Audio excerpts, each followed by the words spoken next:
Tata tata வந்து சிஇஓவுக்கு வந்து இப்போ வந்து மெம்பர்ஷிப் வந்து யாரும் பரிந்துரைக்கலாம் அப்படின்னு சொல்லிட்டு வந்து வெளியிட்டிருக்காங்க. டாட்டாவோட முக்கியமான கம்பெனிக்கு வந்து சிஇஓ வந்து யாரும் பரிந்துரைக்கலாம் அப்படின்னு சொல்லிட்டு வெளியிட்டிருக்காங்க. நான் ரிக்வெஸ்டேஷன் வைக்கிறேன். ரிக்வெஸ்டேஷன் நான் வந்து சமர்ப்பிக்கிறேன் அப்படின்னு சொல்லிட்டு என்னுடைய ரெஸ்யூமே சமர்ப்பிக்கிறேன். டாட்டாவுடைய ஜாகுவார் வந்து அதிகமாக விற்பனையாகிட்டு இருந்துச்சு. அது சடன் ஸ்டாப் பண்ணாங்க, ஏன்னு தெரில.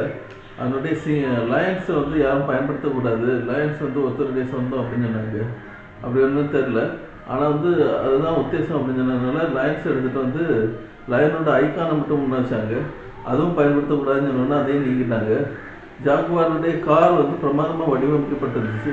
வேறு ஐக்கானை யூஸ் பண்ணலாமல் சொன்னது, லயன்ஸை யூஸ் பண்ணாமல் அதை பயன்படுத்த மாட்டேங்குன்னு சொல்லி ஜாகுவார் அதை நீக்கிட்டு, அதனால் வந்து ஜாகுவாருக்கு வந்து கம்பெனிக்கு வந்து லாஸ் என்னென்னா வந்து அந்த ஐக்கானை யூஸ் பண்ணோமா நாங்கள் காரை யூஸ் பண்ண மாட்டோம்னால அந்த காரை ஐக்கான் இல்லாமல் யூஸ் பண்ணுங்க அப்படின்னு சொல்லிட்டு நிறைய வாடிக்கையாளர்கள் கேட்டிருந்தாங்க. ஏன்னா கார் சாட்டிஸ்ஃபேக்ஷனாக இருக்குது அப்படின்னு சொல்லிட்டு கேட்டிருந்தாங்க. ஆனால் யூஸ் பண்ணாததுனால வருமானத்தில் எத்தனை பக்கம் அடி வந்துச்சுன்னா வருமானத்தில் 100% அடி வாங்குச்சு. ஏன்னா வந்து அன்னைக்கு டேட்டில் 1988 கிடையாது, 2017 நீங்கள் ஸ்டார்ட் பண்ணது 2017, அதாவது 2017 ஸ்டார்ட் பண்ணீங்க. அந்த 2017 அடி வாங்கின டேட் மட்டும் 160% அடி வாங்குச்சு. ஏன்னா மக்கள் எரிச்சலாகி மற்ற ப்ராடக்டையும் வாங்காமல் போயிட்டாங்க. நீங்கள் இதை எப்போ நிறுத்துங்களோ தெரியாது அப்படின்னு சொல்லிட்டு வாங்கிட்டு இருந்த மெம்பர்ஸ் வந்து நிறுத்திட்டாங்க. நீங்கள் அதனால வந்து டாட்டா மோட்டார்ஸ் அடி வாங்கிச்சு, டாட்டா வந்து வைப்பர்ஸ் அடி வாங்கிச்சு, டாட்டா லக்கேஜஸ் அடி வாங்கிச்சு, டாட்டாவுடைய ஸ்கூட்டர்ஸ் அடி வாங்கிச்சு, டாட்டாவுடைய எல்லாமே வந்து அடி வாங்கிச்சு. ஏன்னா வந்து அது பரவிச்சு. இப்போ டாட்டா எந்த ப்ராடக்ட்டை எப்போ நிறுத்துன்னு தெரியாது. மட்டும் மக்கள்கிட்ட நம்பிக்கை தான் முக்கியம். அதனால் வந்து எப்போவுமே வந்து நம்பிக்கையை விதைக்கணும். அதில் வந்து நீங்கள் அந்நம்பிக்கை விதைச்சிட்டீங்க. அதில் வந்து அந்த ப்ராடக்டை திரும்ப கொண்டு வர்றது நமக்கு ரொம்ப முக்கியம். ஐக்கானை மாற்றுவோம், ஐக்கான் மாற்றி டாட்டாவுடைய ஐக்கானை மாற்ற வேண்டாம். ஆனால் வந்து டாட்டா அந்த லயன்ஸ் ஐக்கானை மாற்றி வேறொரு ஐக்கானை கொண்டு வந்துச்சுன்னா நமக்கு என்ன, அந்த கார் மக்கள் விரும்புகிறாங்க. அந்த காரோட விலை மட்டுமே 6 கோடி, எல்லாம் சேர்த்து விலை மட்டுமே 8 கோடி ரூபா வருது. அதை நம்ம குறைக்கணும். 5 கோடி ரூபாய்க்குள்ள வாங்கிட்டா குறைச்சிட்டாச்சுன்னா மொத்த நம்ம ஒரு இயருக்கு நமக்கு வருமானம் மட்டுமே 600 கோடி ரூபா வரும். நம்ம வெளிப்படுத்தக்கூடாது தான், ஆனால் சொல்லியாகணும். 600 கோடி ரூபா வரும். இது வந்து டாட்டாவுடைய மொத்த வருமானத்தில் 1/4 பங்காகும். டாட்டாவுடைய மற்ற இண்டஸ்ட்ரியில் வர்ற மொத்த வருமானத்தில் 1/4 பங்காகும். ஏன்னா டாட்டாவுடைய ரியல் எஸ்டேட் அந்த வருமானம், ஹோட்டல்ஸில் வர்ற வருமானம், ஃபுட்ஸில் வர்ற வருமானம், எல்லா வருமானத்துலேருந்தும் 1/4 பங்கு கார்லேருந்து வந்துட்டு இருக்கு. இது நிறுத்துனது ஒரு பெரிய அடி.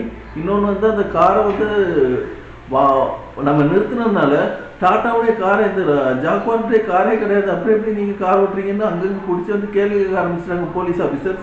இதனால வந்து வாங்கினவங்க அந்த காரை என்ன செய்யணும்னு தெரியாமல் பழைய விலைக்கு விற்றுட்டாங்க. எல்லாருமே சரி, எல்லா இண்டஸ்ட்ரியுமே சிரிச்சிட்டு இருக்காங்க. அம்பானி எல்லா இண்டஸ்ட்ரி ஓனர்ஸுமே சிரிச்சிட்டாங்க. அம்பானி சொன்னது சாரி, இந்த டாட்டாவுக்கு நான் ரிக்வெஸ்ட் பண்ணிட்டுருக்கேன். அதனால் எல்லா இண்டஸ்ட்ரி ஓனர்ஸுமே சிரிச்சிட்டாங்க. எல்லா இண்டஸ்ட்ரியுமே சிரிச்சிட்டு ஏன் நிறுத்துறீங்க, ஒரு ஐக்கானை போட வேண்டியதுன்னு அப்படின்னு சொல்லிட்டு கேட்டாங்க. நல்ல சிஇஓ இல்லாததான் முதல் காரணம். ஏன்னா வந்து சிஇஓ இருந்தது ஐடியா கொடுத்துருப்பாப்ல, ஐக்கானை மாற்றுவோம். ஏன்னா இது வர்றது மொத்த டாட்டா ப்ராஃபிட், மொத்த ஹோல் ஓவர் டாட்டா ப்ராஃபிட்டில் 1/4 பங்கு வருமானம். அதாவது சொல்லக்கூடாது, 600 கோடி வருமானம் வந்துட்டு இருந்துச்சு. 600 கோடிங்கிறது நான் கம்மியாக சொல்கிறேன், வெளியே தெரியக்கூடாதுங்கிறதுக்காக சொல்கிறேன். 1/4 பங்கு வருமானம், மொத்த வருமானத்தில் 1/4 பங்கு வருமானம். அதாவது 100ல் 25% வருமானம் வந்துட்டு இருந்துச்சு. அது வந்து அடி வாங்கி போச்சு. மற்ற ப்ராடக்ட் எந்த அளவுக்கு பாதிக்கப்பட்டுச்சுன்னா வந்து 100ல் வந்து 60% வருமானம் பாதிக்கப்பட்டுச்சு. ஏன்னா மக்கள் விலகிட்டாங்க, அந்த வாங்கிட்டு இருந்த மக்கள் வந்து விலகிட்டாங்க. ஏன்னா நீங்கள் இந்த ப்ராடக்ட் எப்போ நிறுத்தவும் தெரியும், ஏன்னா அவங்க மட்டும் பாதிக்கப்பட்டுட்டாங்க, போலீஸ் ஆஃபீஸரெல்லாம் பாதிக்கப்பட்டுட்டாங்க. நாங்கள் டாட்டா ப்ராடக்ட் தான் வாங்குவோம். ஏன்னா டாட்டா ப்ராடக்ட் எங்களுக்கு ரொம்ப பிடிச்சிருக்கு சொல்லிட்டு இருந்தவங்க மற்றவங்க கேள்வி சிரிக்க ஆரம்பிச்சவங்க அவங்க தன்மான அடி வாங்கிட்டு, அதனால டாட்டா விட்டு விலக ஆரம்பிச்சிட்டாங்க. டாட்டாவுக்குன்னு ஃபேன்ஸ் இருக்காங்க, அதை நீங்கள் புரிஞ்சுக்கணும். இது நான் ஒரு சிஇஓவாக நான் தேர்ந்தெடுக்கப்படலாம், பட்டாச்சுன்னா நான் இதை சொல்லிக்கிறேன். நான் வந்து என்னுடைய ரெக்வஸ்ட்டாக இதை வச்சுக்கிறேன். அடுத்தது என்ன சொல்லணும்னா டாட்டாவுடைய எக்யூப்மெண்ட்ஸ் 119ல் 2017 அதாவது 2017 வரை குவாலிட்டியாக இருந்துச்சு. எந்த அளவுக்கு குவாலிட்டினா அதனுடைய மெட்டல் வந்து 100% குவாலிட்டியாக இருந்துச்சு. ஆனால் இப்போ வர்ற மெட்டல்ஸ் வந்து 97%ல் 87% தான் குவாலிட்டியாக இருக்குது. 100% குவாலிட்டி கொடுக்குறது யாருன்னா அம்பானி கொடுத்துட்ருக்காப்புலன்னு சொல்கிறாங்க. கிடையாது. அம்பானி 88% தான் குவாலிட்டி கொடுக்குறாரு. அதானி 89% தான் குவாலிட்டி கொடுக்குறாப்புல. நம்ம 87% தான் குவாலிட்டி கொடுக்குறோம். ஆனால் 2017 ரத்தன் டாட்டா 100% குவாலிட்டி கொடுத்தாப்புல. நம்பர் 1 இடத்துல இருந்தோம், இன்னைக்கு நம்பர் 3 இடத்துல இருக்கும். இது எந்த அளவுக்கு ரத்தன் டாட்டாவுடைய கம்பெனி பின்னாடி போயிட்டு இருக்குங்கிறது ஒவ்வொரு டாட்டா உறுப்பினருக்கும் தெரியும். நான் ஒருவேளை ரத்தன் டாட்டா, நான் ஒருவேளை டாட்டா கம்பெனிக்கு சிஇஓவாக தான் இதை மாற்றுவேன் சொல்லிக்கிறேன். நான் உங்கள் மிஸ்ஸர்.